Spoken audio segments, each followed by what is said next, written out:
Jimmy Crute versus Modestas Bukauskas takes place this weekend on the main card of UFC Fight Night Fight Island 6, Ortega versus the Korean Zombie, and I can't wait for this one. Light heavyweight bout, two young, upcoming light heavyweights. I say up and coming. Jimmy Crute's now been in the UFC for a very long time. I believe this is his 4th ever UFC fight, and he's so far 3-1, the only one being by Peruvian necktie to Misha Serkinov. I think we can give him a little bit of a break there, but still, he did lose to Misha Serkinov, but then bounced right back against Bukauskas, who's an absolutely dangerous guy with dynamite in his hands. What did Jimmy Crute do? He showed that he's not just this striking guy like he showed on the Contender Series, and he just worked a takedown clinic on Bukauskas and just destroyed him on the ground over the first round. I think he set a personal UFC record of the most takedowns taken place in a one-round fight, which is crazy to do at light heavyweight of all places. Fair enough if you're doing that kind of stuff at bantamweight, setting like volume records. If you're setting volume records at light heavyweight or any division middleweight and above, you're on a different level. So Jimmy Crute's grappling was very underrated going into that matchup with Bukauskas. It shouldn't have been underrated because you watched in the Paul Craig fight, he basically neutralized Paul Craig on the ground and submitted him in the third, which is something that Magomed Ankalaev couldn't do on the ground with Paul Craig, and he had a great performance there, but it seems like he's come a long way. Bukauskas, maybe not the biggest guy for the light heavyweight division, but still a dangerous man with some big wins, including a KO win over Gadzi Hermadantigulov as well. Bukauskas, great performance Jimmy Crute had, showed that he had a whole new skill set to his game, and if he didn't show that, and if he went out there and went scrapping back and forth with Bukauskas and went to a decision or maybe TKO'd him in the second, I would like Modestas Bukauskas' chances a little bit more. But because Jimmy Crute went out there and did what he did, which was basically not strike whatsoever, like he may have landed a jab and a head kick here or there, but other than that, he basically just worked a grappling clinic on Bukauskas, who's no slouch in the grappling, who actually out-grappled Khalil Roundtree. I know that's not much of an accomplishment, but still, we can see that Jimmy Crute is definitely levels above the guys who are levels above other guys in the UFC in terms of grappling. Jimmy Crute's a dangerous man, was even doing good against Misha Serkinov, pulled off a slick reversal when he was on his back against Misha Serkinov, ended up on top, of course. Misha Serkinov goes for a Peruvian necktie. I don't care how well trained you are in jiu-jitsu, you don't see stuff like that coming in the middle of an MMA fight, and that's what makes Misha Serkinov so good in the jiu-jitsu game. But still, Modestas Bukauskas, dangerous man. I should be picking him in every fight, but I've just not seen much from him that tells me he's going to go out there and beat Jimmy Crute. Don't get me wrong. He's had some decent wins. He beat a guy in Cage Warriors 8-1 with elbows to the back of the head. Not the back of the head, the side of the head, but kind of the back of the head. And then he beat a guy in his debut in the UFC with some elbows to the side of the head.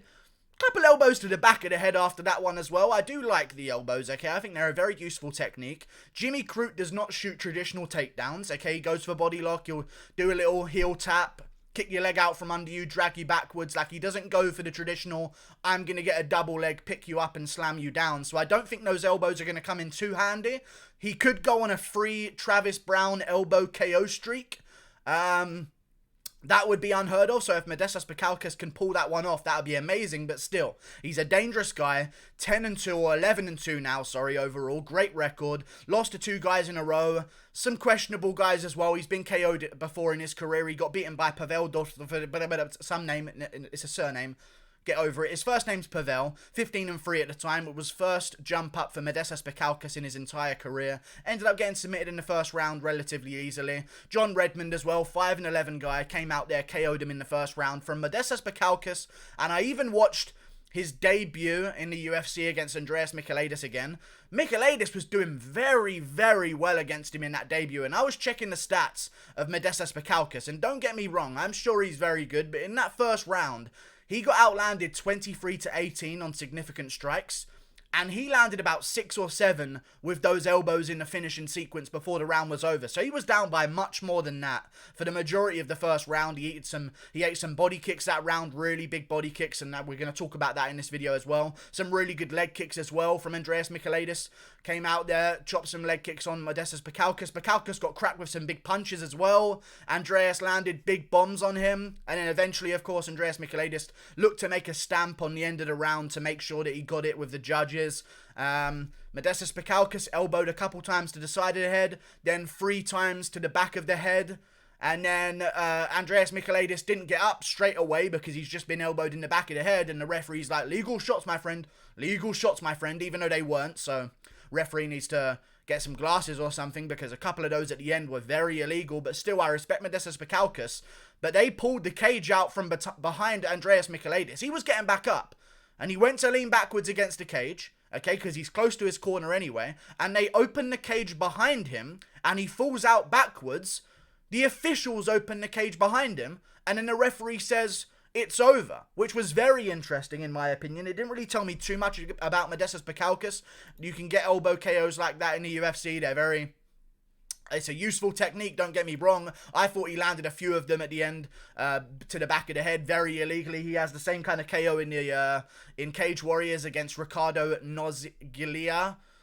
He has a great win there. I've seen a lot of his Cage Warriors performances. Cage Warriors is actually a promotion that I tune into quite often, so I have seen him fight a couple of times. He's beat some good guys. I've just never seen him as a guy like I have Jimmy Crute. Like, when you look at the levels of opponents that they were taking on, like Modestas Bukauskas, 1-2, 2-0, 0-0, 6-17, 5-10, lost to 2 decently good guys. I say decently good, one of them was 5-11, 4-6, 2-4, 10-14, 11-6. These are his level of competition. And you look at Jimmy Crute's first few fights, 11-7 straight away. Debut, 11-7. Next fight, 7-2, 6-6, 2-0. Like, these are credentialed records. 10-2, 9-4, 7-3. I said 6-6 was a credentialed record. It's not. But when you're making your first few steps to the cage, I credit a little bit that you're taking on a guy with a lot of experience when you have none.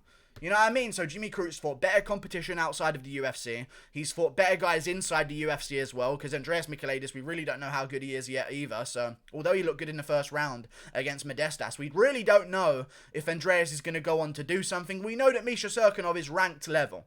We know that kind of by now. Like, he's beat some good guys, he's lost to some good guys, but we know that he's ranked level. We know that Sam Alvey can go to a split decision with Ryan Spann. So he's UFC level. We know that Paul Craig can submit any Dagestani under the sun because his name's Elka Cliffy. Paul Craig's a dangerous man.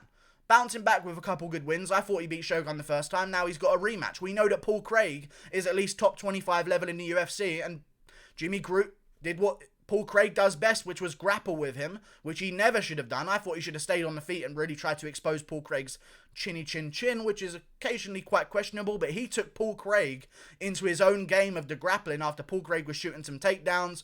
Crute, instead of getting back up, would reverse, get on top, go for arm triangles, go for Kimuras. I liked the game. I've watched a couple of his fights now back. Great performance against Mikhail Alexejchuk again, as I mentioned, but still, I think he's going to go out there and beat Modestas Bukauskas. I think Modestas Bukauskas could be something eventually. I just think this is way too much of a jump up. I was actually ready to get on board with Modestas Bukauskas because he's young. He's trained at Jackson Wink. He's had a lot of sparring sessions with John Jones. If you didn't know, I watched his interview the other day where he was talking about it. I like him. I think if he was fighting another guy unranked at light heavyweight, that's a pretty winnable fight for him. I probably would have been on his side and maybe picked him to win a couple of fights. But to jump straight up against Jimmy Crute, it just doesn't seem like a smart idea. It could be the best idea in the world for him, and he could get himself a slot in the top 20 immediately after a win against Jimmy Crute. But still, I think there were better opponents that he maybe could have taken on, and maybe they should have maybe slowed his progression a little bit. I don't know why the UFC has made this matchup.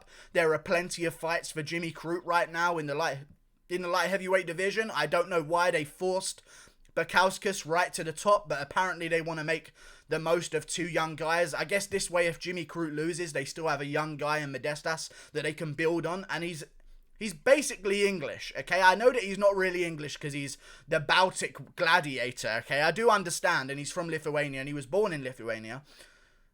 He's English, bro. I've heard him speak. There ain't no accent. There ain't nothing. He's English as they come, but still, I should be supporting him. Should be a little bit biased here, but I'm not gonna be. I'm gonna go towards Jimmy Crute. I think he'll get the job done. I questioned Jimmy Crute a little bit in the Mikhail Alexejchuk fight, actually, because I thought he was a little bit reckless on the feet. But then after watching Andreas Michailidis, who also is very reckless on the feet and very slow and very small, dare I add. What was he, 6 foot tall, really short really short on the reach in terms of inches against Modestas Bukauskas. Bukauskas was a bit bigger than him, massive legs, and Andreas Michailidis was just chewing him up a little bit in that first round and doing pretty well. Don't get me wrong, Modestas was landing some good shots, but the body kicks were landing, the leg kicks were landing. Something I saw in Jimmy Crute's performance against Sam Alvey was great thudding body kicks and leg kicks to set up everything else. Eventually, Jimmy Crute always ends with a high kick. I've noticed this in his wins. Whenever Jimmy Crute rocks someone, he just throws a high kick. The right high kick every single time. He did it against Sam Alvey after he tried a walk-off KO. Tried the head kick. Alvey actually saw it coming, so maybe Alvey was noticing in his game because he caught the kick and ended up trying to go to the ground with Jimmy Crute. Crute immediately reversed him and ended up on top somehow. I don't know how he continues to do it, but I believe that Jimmy Crute is not just going to shoot straight in on the hips and put his head on the outside for those elbows to land. I think he's going to get straight to work on a single leg, some unorthodox takedowns that he was using against Mikhail Alexeychuk. Couple little heel taps, take him to the ground, change angles. I just think that Jimmy Crute's going to work a clinic in the grappling. I think this is going to be a good learning experience for Modestas. He seemed like he came out a little bit hesitant against Andreas, and Andreas was cracking him with some big punches, man. He was landing some good shots on him and landing some good body kicks, landing some good leg kicks. I think that Jimmy Crute's going to be able to do the same thing because Jimmy Crute's stand-up is very good. He's got a great chin, not to mention if you've seen the back of his head. This is a huge deal because Jimmy Crute looks like a giant dwarf. Have you seen the back of his head? He's got like some... I don't even know what bone structure he has, but there's this weird layer of bone on the back of his head. So even if those elbows do land, good luck to Modestas' elbow. Honestly, because there's some weird plate. If you go back and watch some of his fights... Take a look at the back of Jimmy Crute's head. He has grown some weird evolutionary path of genetics. Just how Nico Price got his shoulders, I feel like Jimmy Crute has developed some kind of reverse forehead. Like it's basically a minus forehead. Basically what it is. It's crazy. I don't know how he has it, but still, great performances from Jimmy Crute throughout his career. Even in this loss to Misha Serkinov, he still looked like he was good on the ground. Reverse position, landed some decent shots. I thought actually was probably going to be on his way to finishing before Serkinov pulled off some crazy wizard stuff on him, which was pretty cool. But Modestas Bukauskas lost to some average guys. Hasn't looked impressively impressive in his wins even, so I'm going to be picking against him here. We're going to take a look at some of the stats as well, which is something I'd like to start doing, matchup preview. Let's have a little look at some of these stats. I mean, you've got good techniques from both of them. Jimmy Crute lands more per minute, lands a higher rate of them per minute. Modestas Bukauskas takes double the shots per minute, has worse defense. Like, it just doesn't seem to be in Modestas Bukauskas' favor, even though, and this is... Take this into consideration as well. Normally, you can't just look at stats and pick things out from it because they're against different opponents. But Jimmy Crute is doing this against higher level competition. These aren't stats built up on Cage Warriors and regional shows. These are stats built up against guys in the UFC. Now, I know these are only UFC stats, but still, Modestas Bukauskas doesn't really show too much difference in his game from the Cage Warriors shows to the UFC shows. I just like that Jimmy Crute's done this against better competition. Modestas Bukauskas, in my opinion, if he was going to beat Jimmy Crute, he should have made a little bit of an easier time with Andreas. And I know he finished him in the first round, but he didn't really finish him in the first round, I'll be honest with you guys. And Jimmy Crute's going to be watching out for those elbows to the back of the head or the side of the back of the head, whatever. We're not going to dwell on the stoppage of the previous fight for Modestas, but if Modestas wins, good for him. But I'm just looking at these stats, man. Too much in favour of Jimmy Crute for my liking. I know that he's a huge favourite, and a lot of big favourites seem to be losing on these cards, but I just think he's going to get the job done massively. And I know that Modestas Bukauskas has 100% takedown defense. Fuck these stats, man. He's had one fight in the UFC. It doesn't really mean shit. Fuck the stats. Jimmy Crute's going to work a takedown clinic on him. I've seen him taken down before. I think that Jimmy Crute's going to be able to do it to him. Jimmy Crute's fought great competition throughout his career, man. Like, really good competition. 10-2, 9-4, 7-3, 10-2, 33-11. Sam Alvey, who went to a split decision with Ryan Spann, got completely destroyed in the first round with good technical hooks from Jimmy Crute. And also, I noticed in Modestas Bukauskas' fight that he swings a little bit reckless. His leg kicks seem a little bit ginger. Like, he seems very hesitant when he throws fingers in the first round. So I wouldn't be surprised if we see Jimmy Crute catch him on the chin early. I think what Jimmy Crute should go out there and do is gain some respect in the stand-up and then go for the takedown. If he just shoots straight for the takedown, Modestas is going to see it coming, and he's a big guy and he's very athletic, so he probably will be able to stuff a few of them. I think if Crute goes out there, works a little bit of the stand-up in the first few minutes, then starts going for the takedown, I think he'll be very successful. But Modestas Bukauskas, good, you know, you're in the UFC, dude. Good for you. If you win this one, it's going to be a great payoff. If you lose it, it's going to be terrible for you. But it won't be that bad because Jimmy Crute's ranked, or should be ranked. So, Yeah, I don't know why they jumped him up this fast, in my opinion, but, you know, main card, fight night. Good for Modestas Bukauskas. Hopefully he gets it done, represent the UK a little bit. I know he waves that Lithuanian flag, but come on, mate. You ain't fooling anyone with that accent. I think that Jimmy Crute's going to get it done. I'll go by first round submission. I actually think he's going to go for the Kimura because I know this. He's tied right now. In 4 fights in the UFC, he's tied for the most Kimura finishes in UFC history. I know that secretly, I know fighters don't really want to mention this kind of stuff. They just think about the fight and they want to go, oh, it's Jiri Prochaska's birthday. Happy birthday, Jiri Prochaska. Just got a notification there. Well done. But still, I know fighters go out there and say, dude, I'm just going to think about the fight and the win's a win and all that. But he'll go out there looking for a Kimura to try and break that record because Kimura finishes are hard to come by. And if you get 3 of them in 5 fights in the UFC, that's going to be a pretty difficult thing to beat. So I think he'll go out there, get the Kimura, get it done after taking down Modestas Bukauskas in the first round. But then Bukauskas, he can come back. You can bounce back against some lower guys in the light heavyweight division. He's young. I just think this was a bit of a silly matchup. First round submission for Jimmy Crute or second round submission. I'll go with a submission. No, I think he gets the exposure done on the ground in this fight against a little bit too green of a Modestas Bukauskas against good level competition. Like and subscribe. Thank you for watching. Click that button up there and goodbye. See you later.